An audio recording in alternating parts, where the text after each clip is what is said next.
Moin, willkommen zu einem neuen Let's Play auf meinem Kanal von Half-Life C.A.G.E.D. Das wollte ich jetzt mal antesten.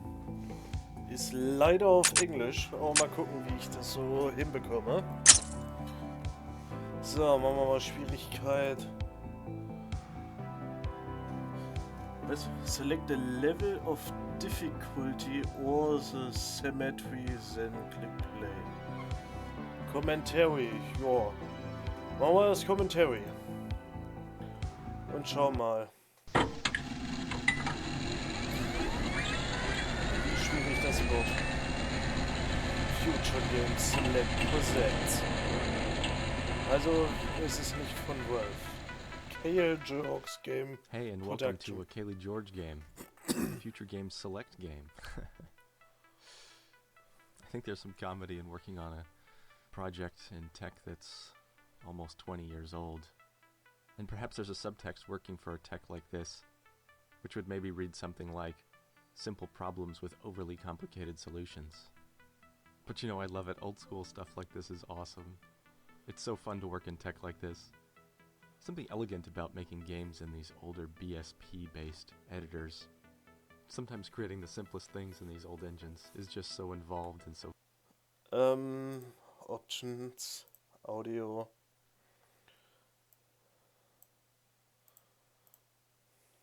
Complicated, it's awesome. Yeah, I just fucking love it.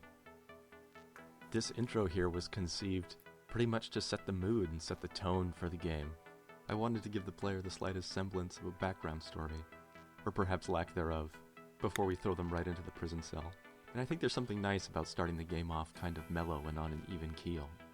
And also really it was just a good opportunity to flex my muscles on scripting in this engine. And I think Lazerhawk's music in the background really makes it what it is. C.A.G.E.D was originally a much smaller map, released as a collaborative project back in 2002. It's part of a project called Quantum Leap, where you jump between the creations of different level designers in one mod.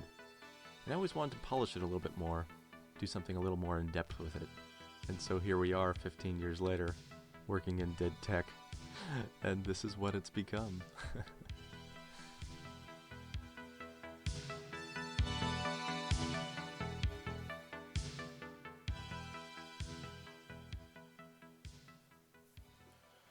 Okay.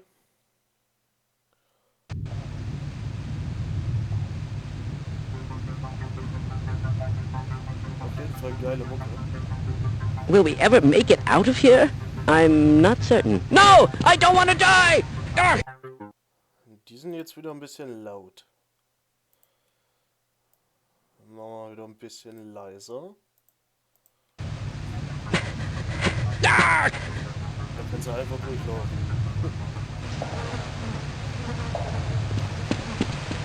I've got to get out of here! Chapter 1. Schedule Terminations.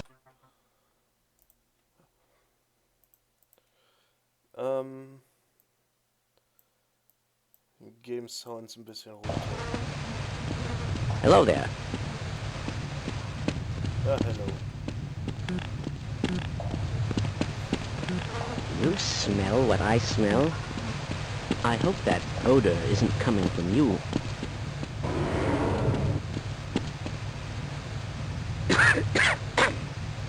Irgendwo muss ich...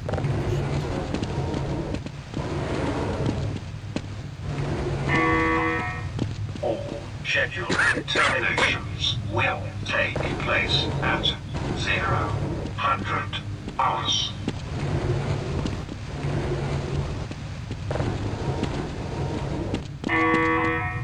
Announcement. Violations will activate turret prison wellness system. Did you understand that last announcement?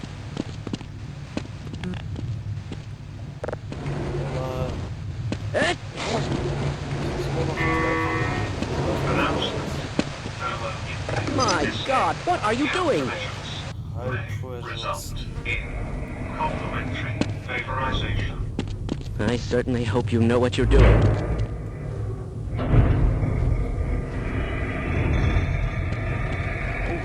That sound. What is it? Oh no.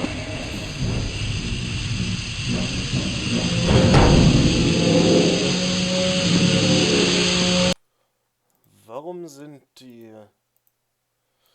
Game Sounds so laut? Oh dear!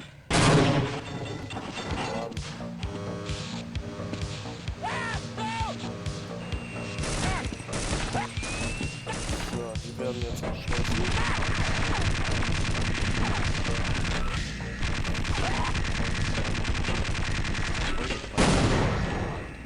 Amazing game, Roger Wilco. One of the things I always liked about Roger Wilco was he referred to himself as a sanitation engineer, which of course is just a nice way of calling himself a janitor. Something about those games that always intrigued me. You know, maybe the brutal era of games. Leisure Suit Larry's from the same era. That game can almost be even worse. I mean, one of the first things you do in that game is you're plopped in front of a bar, and there's a street in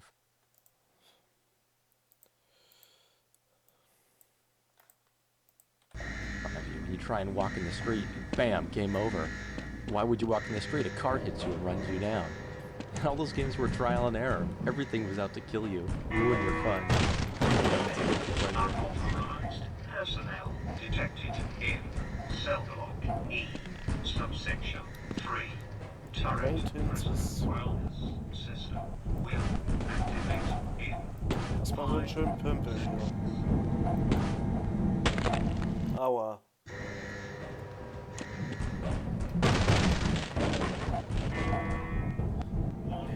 So, Speicherung.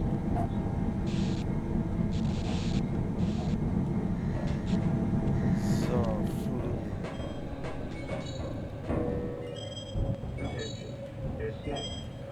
Fall Hazard.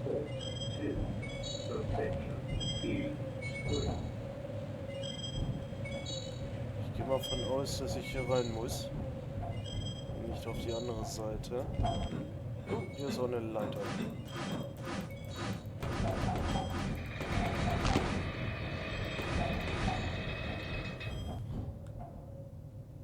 Da lang oder da? Da geht's nach oben.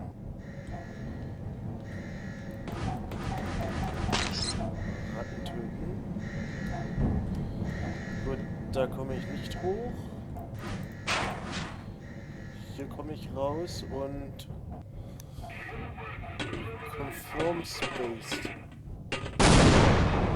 Alter. Da machen die Lüftungsschachtel kaputt. Ein Glück habe ich keinen Damage gekriegt. Oh.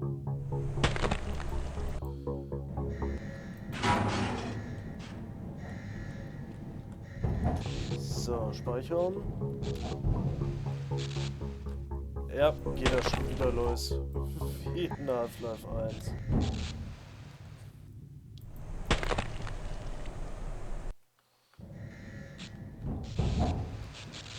So.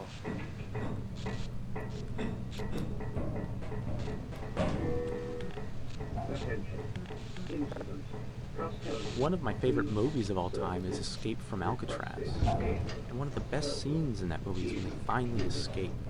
They break out of the back of their prison cells, and they're climbing up the pipe and ductwork between the different prison blocks, going up to the roof, escaping. But you can see that they're in this space where they really shouldn't be. They need to be quiet. It's claustrophobic. Things are unfamiliar. It's not a livable space. You know, and as you're watching this, you're not sure what's going to happen. Are they going to get caught? Is the prison guards going to come out and catch them in the act? It's suspenseful and it's exciting. And I think that's a really interesting position to put the player in. Put them someplace where they're not sure if they should be there. What are they supposed to do? Are they doing the right thing? Is somebody going to come out and shoot them in the face? I don't know. They don't know. And I think that type of suspense is what makes games interesting and this is one of those situations where there's definitely complicated solutions to simple problems. At least in a modern game engine, this puzzle would be pretty simple to set up with some physics. But Half-Life 1 doesn't have it. This full source doesn't support it. At least to the respect that this puzzle tries to fake. So here, it's just a big smoke and mirrors show trying to fake that with a bunch of crazy entity markings. So the two boxes that are trapped at the bottom are just two trains. They move on a predetermined track.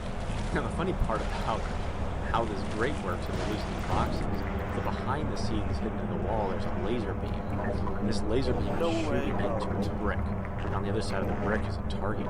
And as you turn the little handle, the brick starts to move. When the brick is able to move just far enough, the laser beam passes and hits the target on the other side. The laser beam does damage, and when it hits that target, it causes an event to fire, telling the box to move and float upwards. Now, all of this is possible because there's a special entity that allows the movement Aua. of a piece of...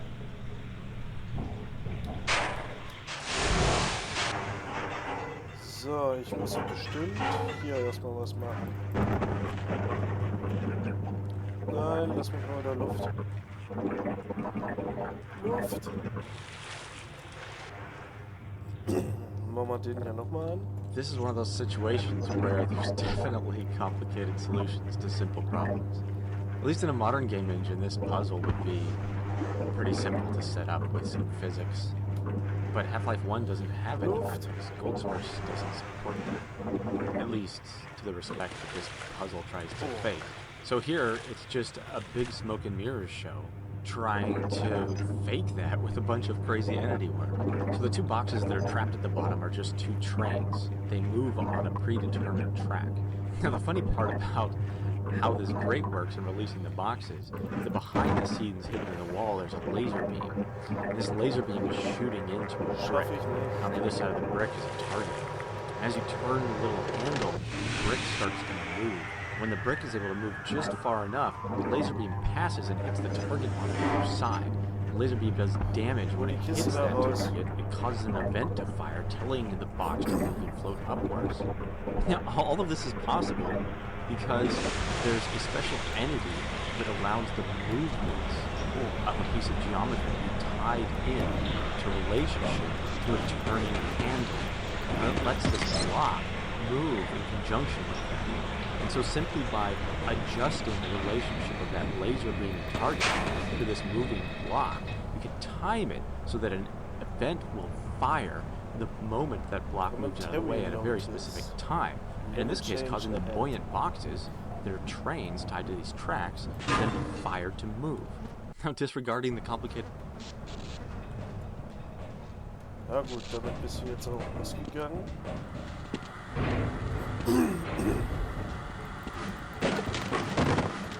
So, kann ich die Truhen hier...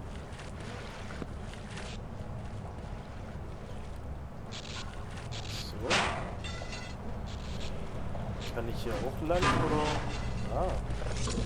I always think it's important to create spaces in your environment that make it feel larger than the story and the experience of the player. With Carson's hideout here, it's a space that gives the illusion that there's been other prisoners that have attempted the escape you're on now. Maybe they haven't been successful, and it's not quite sure who they are or what their experience has been, but they're there. And I think those little bits of environmental storytelling go a long way to making the player feel that the universe is cohesive and has a depth and richness to its story.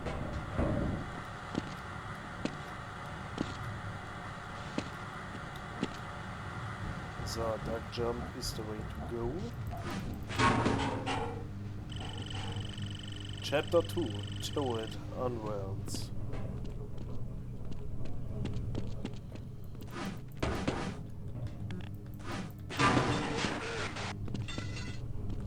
Okay, euch habe ich jetzt gecallt. This is one of my favorite little sections of C.A.G.E.D, behind the scenes in the walls of the prison. A lot of it goes back to some of the things I really enjoy the most about prison movies and escapes, is seeing the prisoner figure out how to probe the system for weaknesses, how they're working around security, feeling uncomfortable, not sure whether they're going to get caught, or how exactly are they going to escape. And in this section, I tried to recreate that feeling, presenting the player with an unknown number of choices and dangers, making them test the security and find the areas where it's weak. A lot of games, a lot of modern games, have a really hard time making the player feel uncomfortable, and I'm not sure why that is. Games often live pull the player through a section like this, or not allow the player to feel uncomfortable, or not allow them to not know what to do. It's really a shame that you see competitive games moving away from this, because it's a really exciting feeling, really emotional feeling for the player to have. And it's something that keeps the player from feeling like they're moving linearly from A to B, and instead solving problems in their own way with it.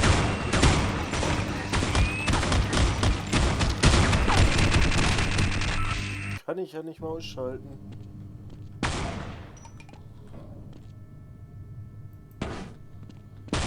Tja, da muss ich doch da bei der Turret wohnen.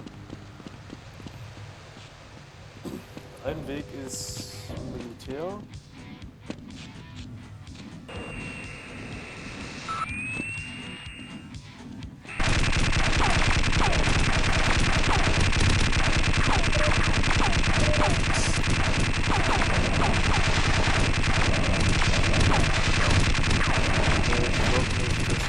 Nicht way to go.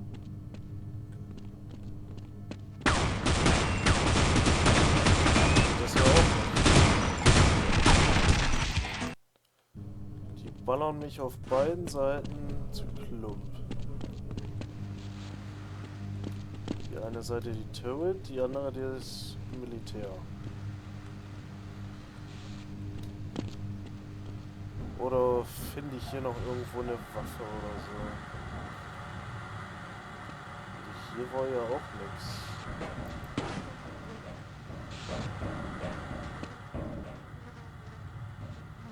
Warte mal, hier komme ich ja wieder hoch. Das heißt, ich kann die ein bisschen hier kaputt machen, aber es bringt mir auch nichts. Denn hier finde ich nichts. Maintenance. Halt. Da werde ich doch bestimmt auch nicht reinkommen, oder?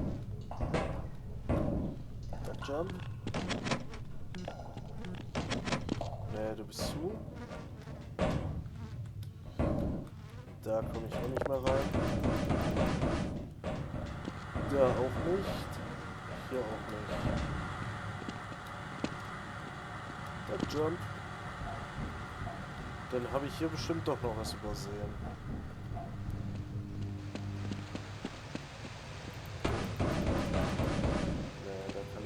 Machen.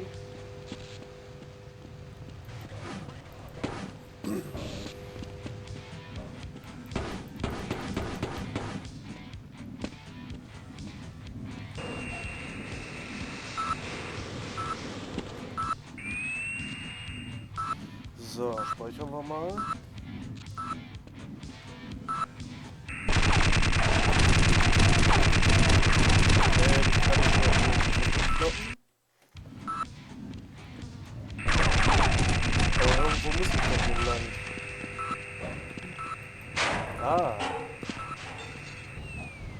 Hier gibt es noch einen Schacht.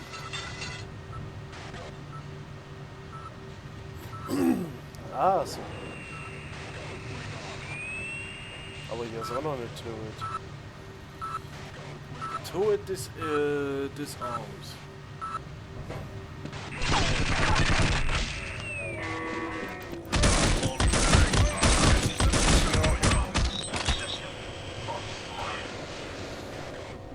Riot Alarm. Filmmoney habe ich nicht.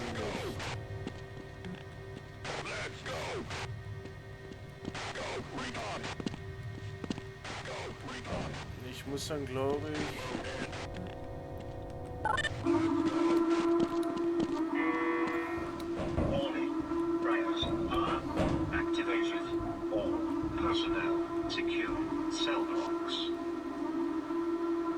Also die andere Turret ist jetzt auch aus. Und hier kommt jetzt keiner rein. Das heißt ja... Du bist auch aus. Halt.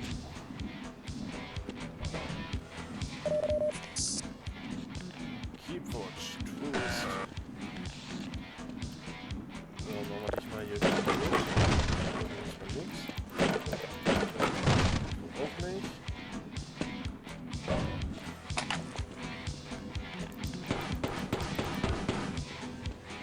Das heißt, hier konnte ich nur Leben abstauben.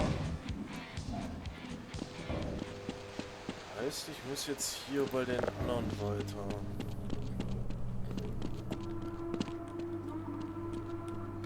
Speichern. Die sind jetzt weg.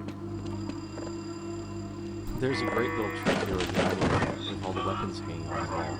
Half-Life doesn't support actually positioning any of the weapon models in any position you like. They basically lay on the floor and that's it. So in the armory, there's a bunch of weapons hidden under the floor that you can't see. And when you pick them up, they're set to trigger different models that are positioned on the wall and turn them off to give the simulation that you picked them up off the wall. There's all these little tricks like this in the Half-Life engine that you kind of have to do because it's old and it couldn't support all the things that a modern game engine can support. But I like all of that. All that's texture. It's what makes working in an older game engine fun and interesting. There's different challenges to overcome. And I like finding those creative ways of solving those simple problems with overly complicated solutions. Across the room there's the lockdown status board with a little callback to the song. I always liked that. It was something from the original C.A.G.E.D. And across the other side we have the priority alerts. And I always like to try... Oh, jetzt bist du raus.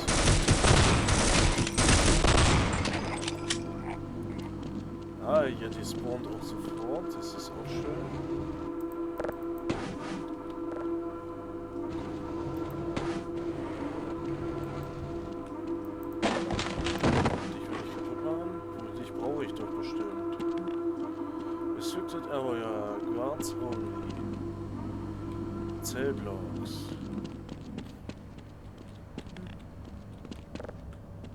One of the little quirks of Gold Source when Half-Life first shipped and mods for Half-Life were new was that getting music into a mod into the Gold Source engine wasn't really possible.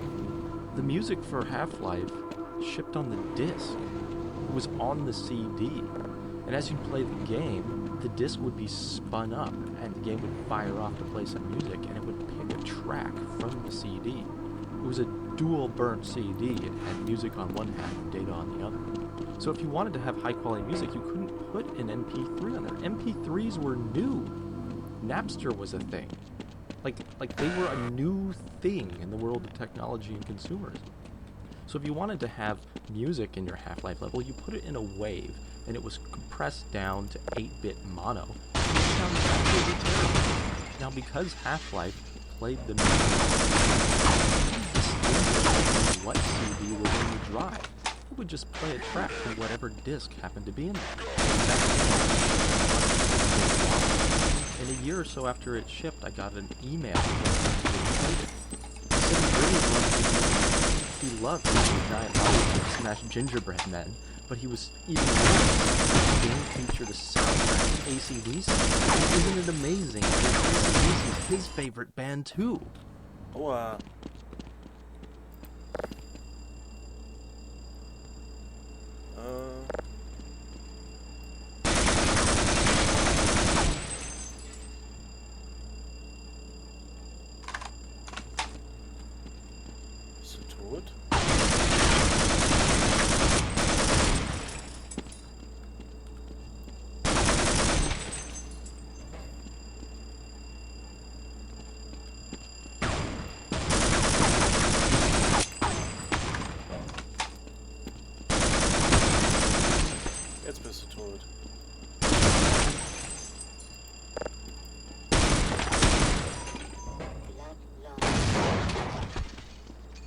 Seid ihr beide verreckt?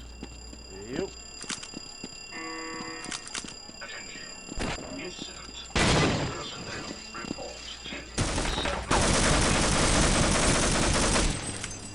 So, nice.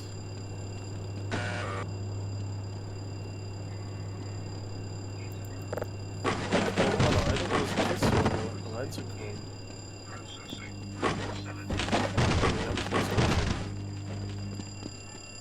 Alter, ist das hier blutverseucht.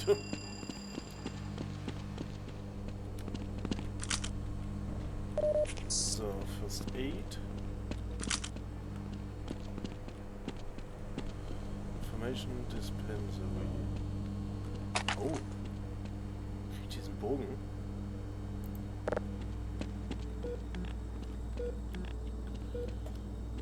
Okay, First Aid läuft.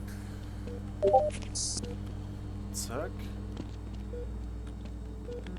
Mit denen kann ich nicht quatschen. Da komme ich nicht rein. Ja, aber hier ist keine Truhe für das Ding da unten oben.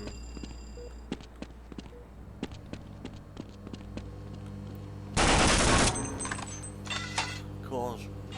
Confined Space.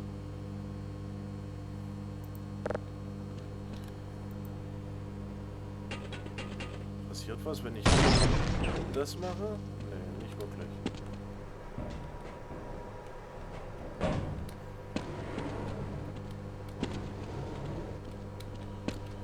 Nee. Okay. Dann gehen wir weiter. Oder kriege ich von weiter hinten noch eine Kiste?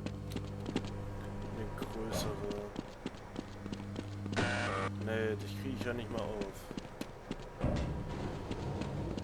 Ne, dann werden wir nicht herausfinden, was da oben ist. Aber ist ja auch nicht allzu schlimm. Hier war ja nichts mehr.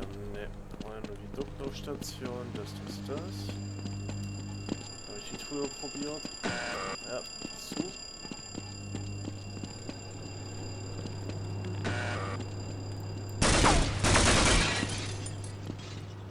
So, was kriege ich hier?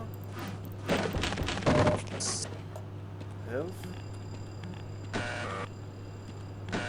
Nur für Health bin ich jetzt hierher. Ich kann sogar wieder sprühen. Läuft. So, Waffe ausrüsten. Halt, falsch rum. Wir müssen ja ins Zeitlogs D.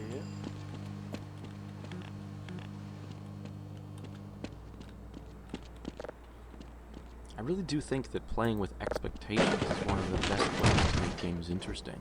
And playing with those expectations brings out interesting emotions in the player. The elevator ride here is a place where often you'd see someone set up a cheap scare with some baddies or some kind of trap in the elevator. And I chose not to do it. It seemed like a great place. Announcement. Improper operation. Elevator is for mandatory for all Will prisoners. result in elimination of accumulated rule credits. Ja, lass mich raus.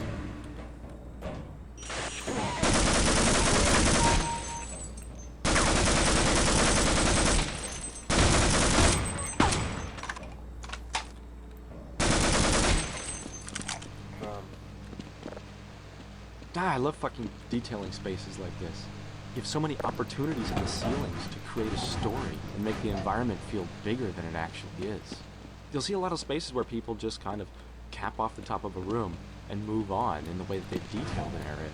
And I love like adding all these different little pipes, ductwork, and telling a story with it. In the next hallway, there's this whole sense that there's a larger system of catwalks and passageways, and the facility is much more grand than the player is experiencing themselves. And making these areas gives you these amazing problems to solve.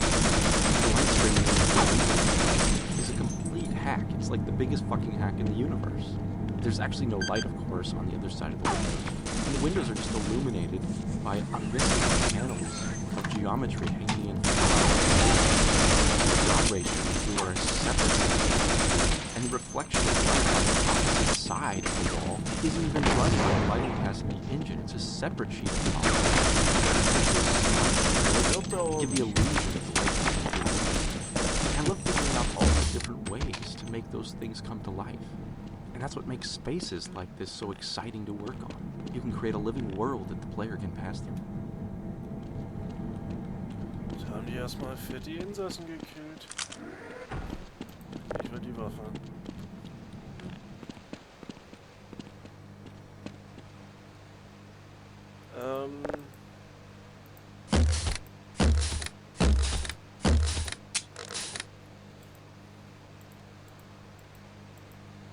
Kann ich ich dich überhaupt töten?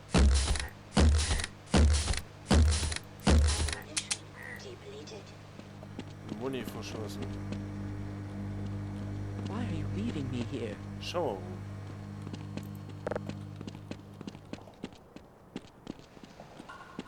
Okay.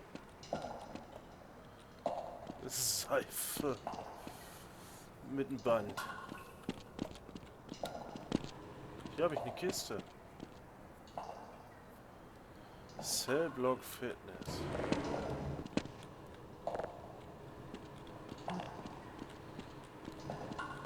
Ja.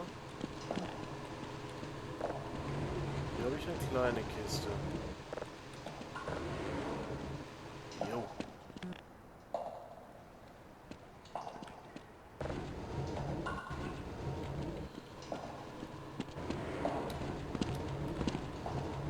So, aber...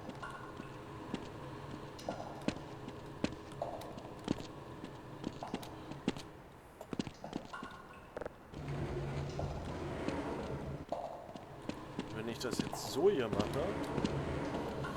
Was? No hope without hope.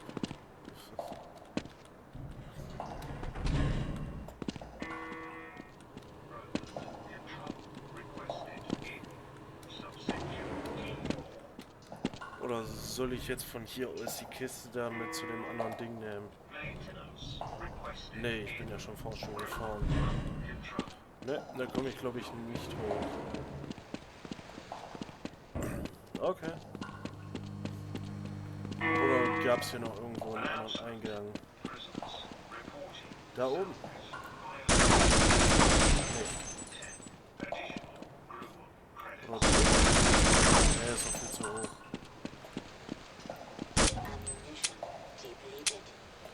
Okay, habe ich schon wieder leer geschossen. Status normal.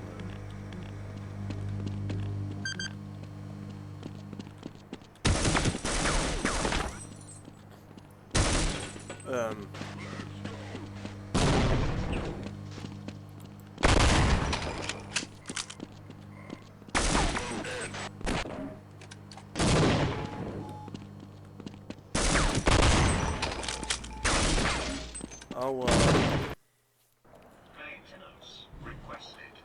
Ihr habt jetzt ein bisschen mehr Aua gemacht. Ah, ich komme ja auch.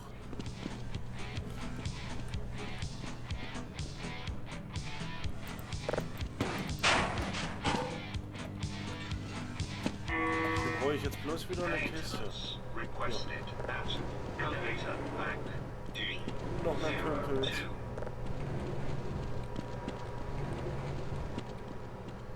So, und jetzt einfach nur geradeaus mit dem. Ja. Chapter 3. C.A.G.E.D.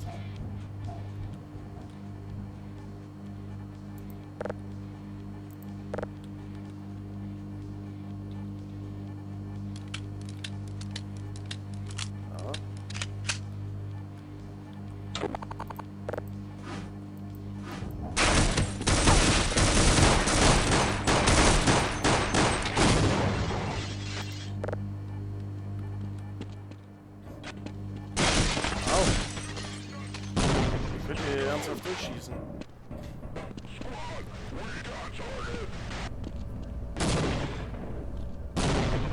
Kommt jetzt aber nicht nach, oder? Nee.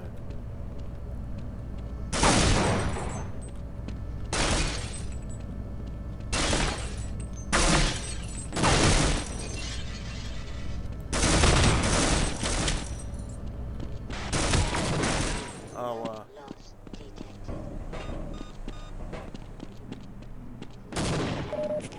Nice, Leben. Restricted area, guards only.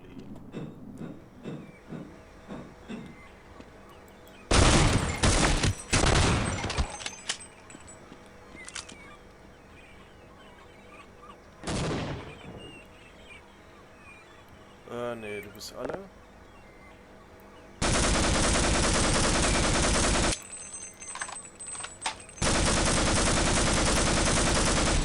Na gut, du bist tot.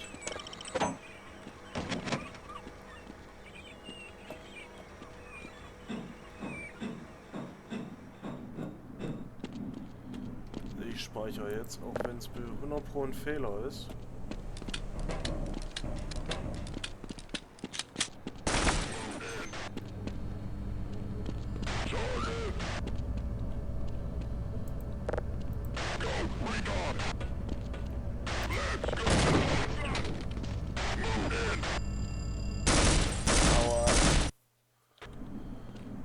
Es war 100 Pro ein Fehler hier zu speichern.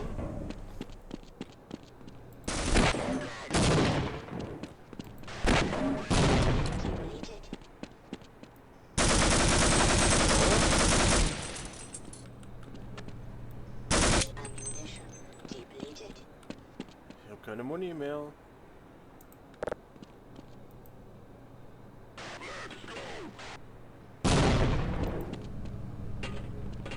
Nee, ihr bringt mir nichts.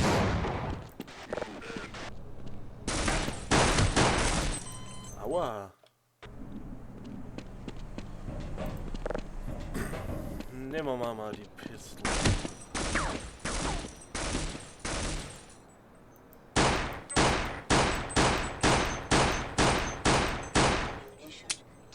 Mit einer Pistole verreckt er nicht mal.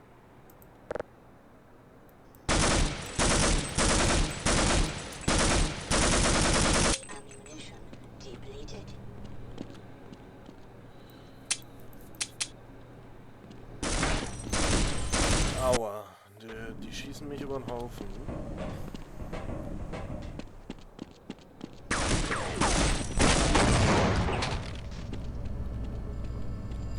Aber so kann ich's machen. Norstock Barometer. Prison Control Mobilizer.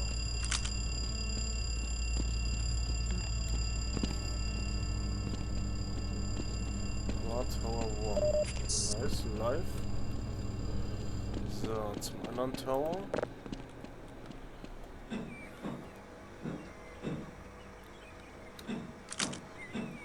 Achso, war das der? Den habe ich von da aus abgeschlossen. Gut, und jetzt kann ich hier wieder nach unten. Jo. Oh, ich habe schon wieder so ein Painting gemacht. Und jetzt kann ich den Norstock Pyramid. Attention, North Helmet Pyramid. Exit enabled. Supply shortage.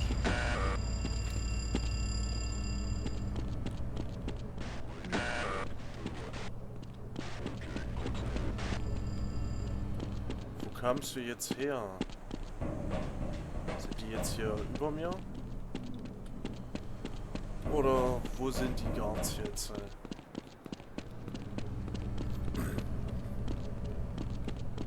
Habt ihr doch hier gerade gehört.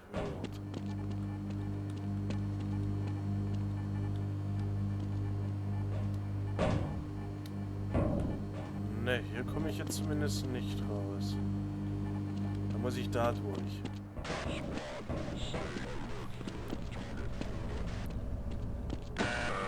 Aber wie kam ich hierher?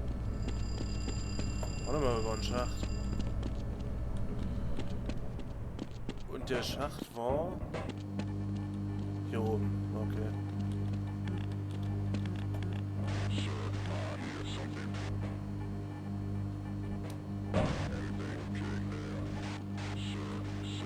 Da steht da Safety First.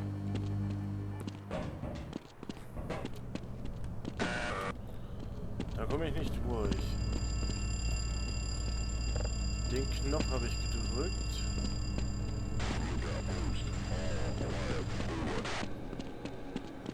Ich höre euch hier.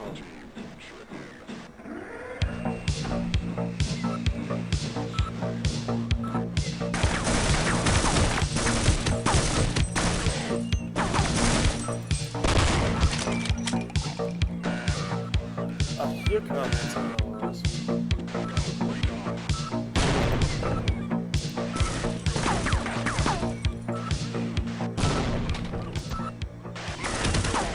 Gut. Das heißt... schon gedrückt? Ja. Ich muss nach hier.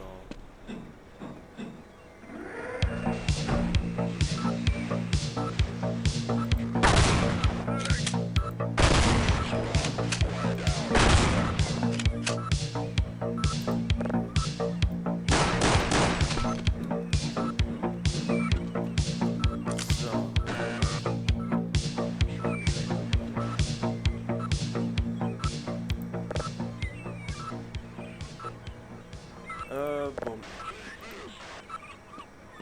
Die werfen ja auch mit Bomben. Jo, da hat mich jetzt eine Bombe erwischt. Warte mal, ich kann auch hier rausgehen.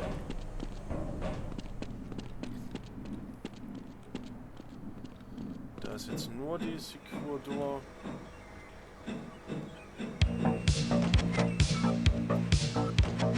Ah, nur da hinten kommt jetzt genau was.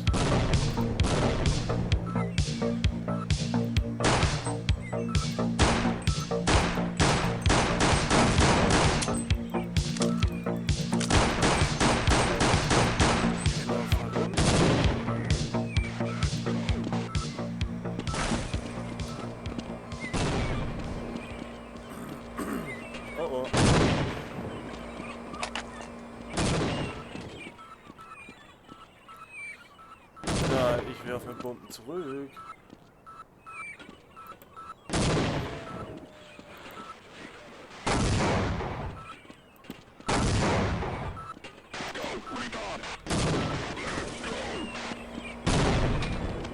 Hier habe ich auf jeden Fall einen besseren Spot. Da ist ein Geschütz. Weg mit dir.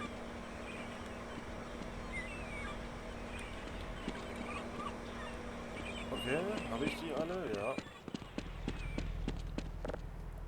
In the original version of C.A.G.E.D from 2002, the battle here in the prison yard was the finale. It was the end of the level. And it was always like a marriage that was never consummated. It just didn't quite hit the mark for what it needed to be. It was never designed as a proper finale. It never pushed the player to that peak, to that limit. So now it's used as a fight before the finale, and it sets the player up, and it foreshadows that there's greater challenges still yet to come. My favorite thing about this space is that it changes. The player's given the ability to explore it in a non-hostile setting. Once you eliminate the guards from the towers, you can move around the space and get a feel for it. And later on, it completely changes with the prison control that comes in, and I really enjoy it. The guard room here is an example of loopback gameplay, which is essentially a way to telegraph to the player where they can go before they actually go there.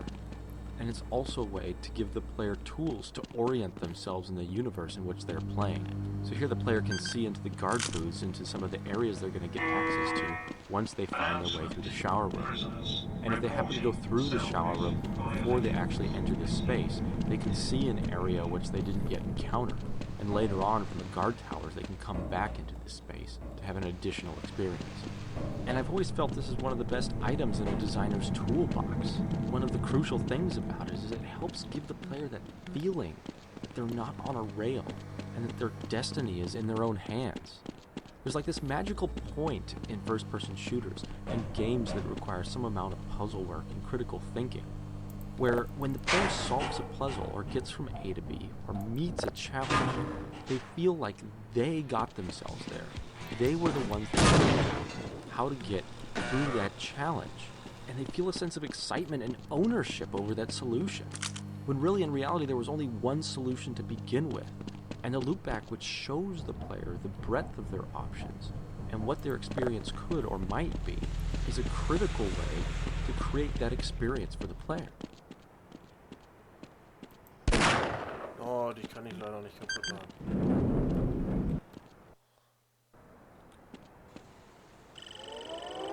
So, Chapter 4, Jet Boat Escape.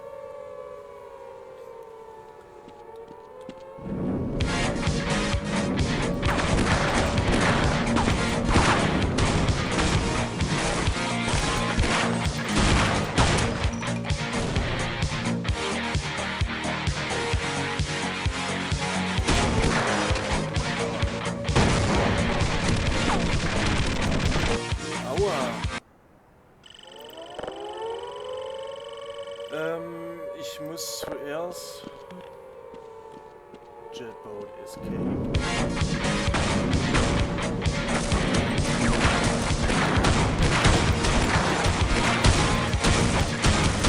Nein, da muss ich nachladen. Ich wollte eigentlich den da oben zuerst ausschalten.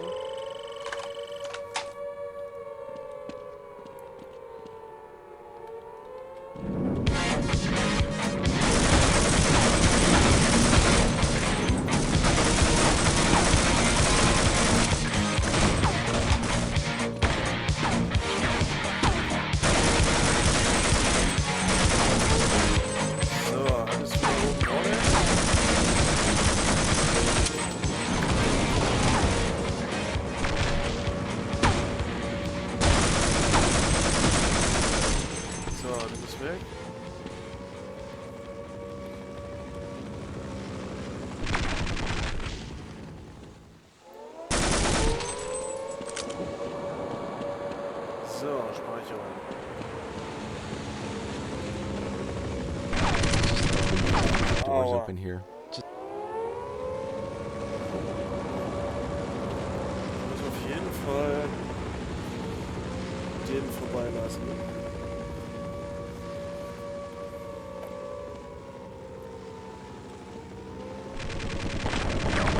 Ich habe auch...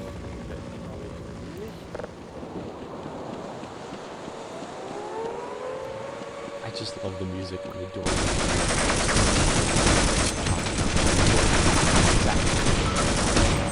through in this finale.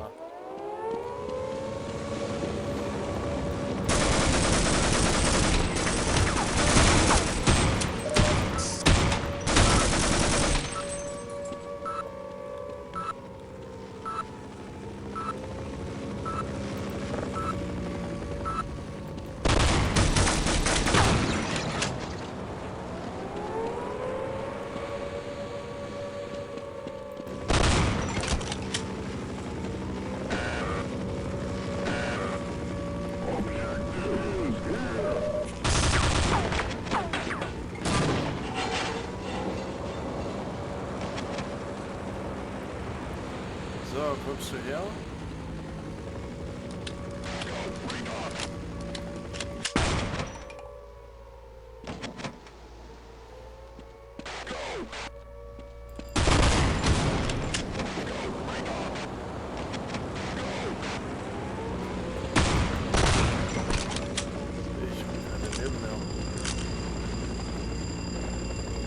The sequence here with the guards shoot through the door is absolutely an homage to the original Half-Life 1, where they blow holes in the Avenger.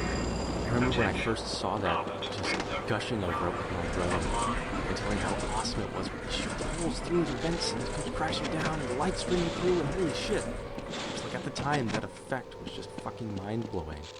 That of course is like super primitive, but it's still effective, I like it. There's a visceral reaction to it. Muss ich jetzt hier hoch noch aufs Into Dach? carnage or threat that's going to come at you. It felt like the really great spot to throw it into Cage.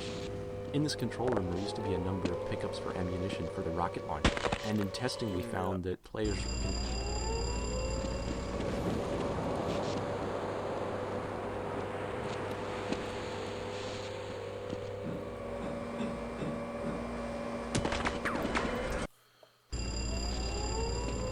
Der Heli hat mich wieder abgeschossen.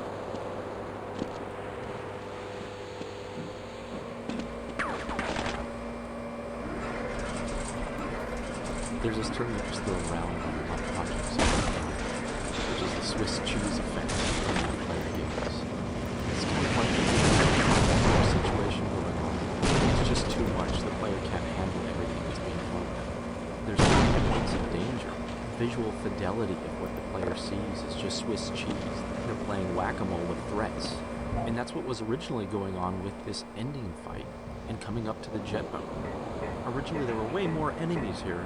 There was the guards themselves pulled up in jet boats. They had automated guns that were firing at the player. But it was just too much to handle. It was much too difficult for players. And it resulted in players dying and retrying again to finish the game. And that wasn't fun. This last level is supposed to be about fast-paced escape and a finale of kicking ass and explosions. And it highlights an important point, which is designed by elimination. Can often be much more successful than iterating on dead content that didn't pan out. list what doesn't ship. And it's absolutely true. Sometimes Das ist ein Scheißbrot.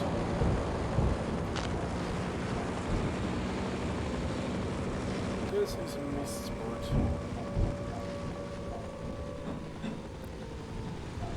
So. 500 KT of Salvation.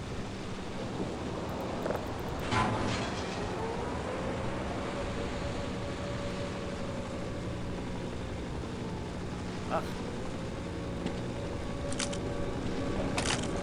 Oh, nice. Ich kann den wieder runterholen. Personnel requested in.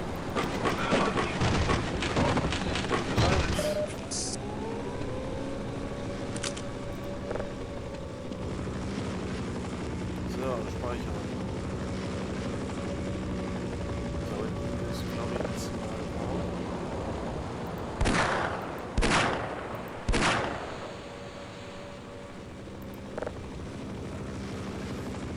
So, komm mal her, bitte.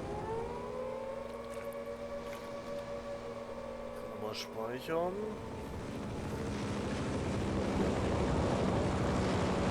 Kommst du überhaupt so weit?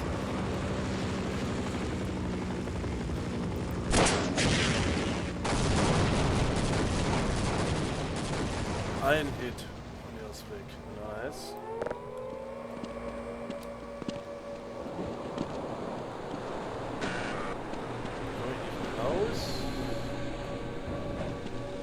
Da komme ich auch nicht zurück.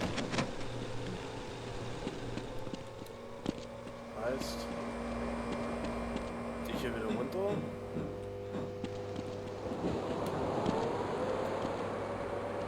So, du gingst hier. Nee, hier war der Raum.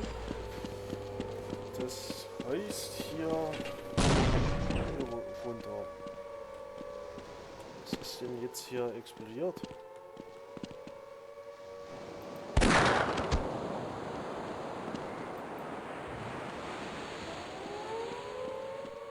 Und jetzt muss ich hier rüberkommen.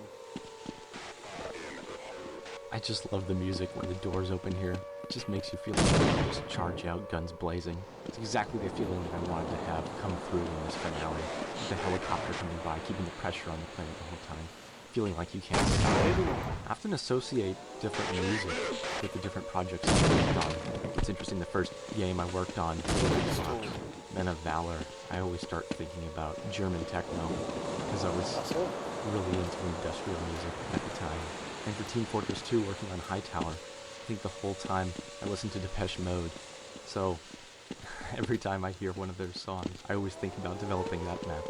I think about the time I started at Valve was when I really got into synthwave and Outrun music. And that's when I found out about Lazerhawk. I really started liking his music.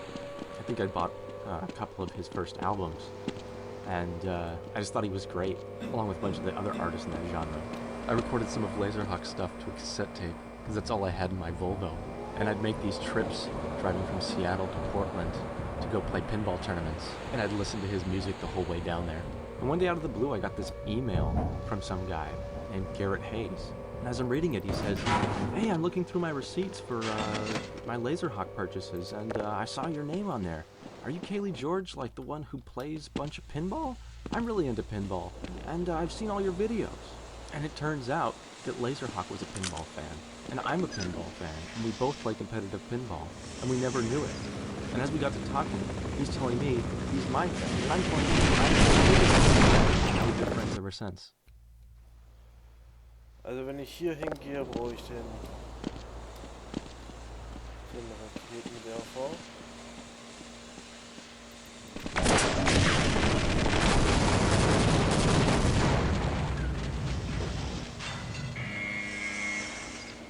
So.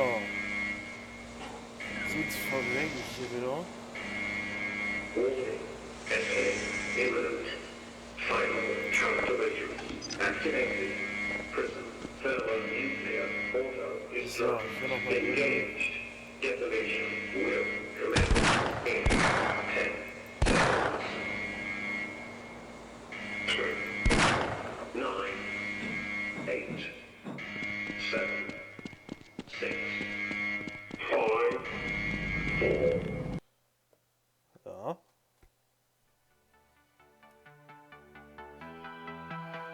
Fahre ich jetzt hier Jetboat?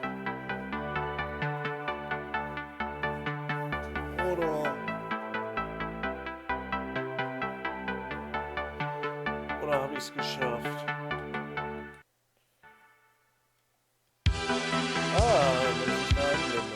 Oh man, if I had a cigarette boat, I'd like to think I'd ride off into the sunset blasting Lazerhawk. The whole idea for this scene came from this song, A Promise, and it just felt so fitting to have the game end in some sort of Miami Vice cutscene. I'll shut up now. Let's listen to that awesome track. Thanks for playing. Thanks for playing, das war's. Jo, Flucht. Erst mit gar nichts und dann hat man auf einmal Waffen. Dann noch 2 Handys runterholen. Also bin öfters verreckt, als ich das eigentlich geplant hatte. Ja. Und schönes Zwischending. Was heißt Zwischending? Ein schönes, kürzeres Spiel mal zwischendurch. Achievement Nuclear Sunrise. Okay. Oder war es das jetzt doch noch nicht mit dem Spiel? Ah, Achievement Status. Hideout Nuclear Sunrise, Ghetto Blaster. Flatline Fiasco, Banana Bandit, Refreshment Rustler. Top Secret, Do Not Open. Achso, da passiert dann bestimmt noch was, wenn man sich alle Achievements holt. Jo, ich denke mal, alle Achievements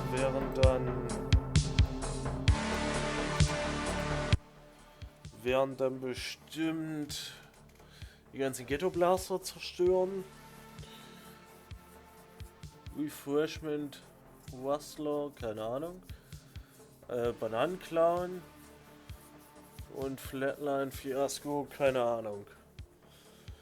Ja, damit würde ich sagen, war's das auch mit diesem Spiel. Haut rein, Leute. Tschüss.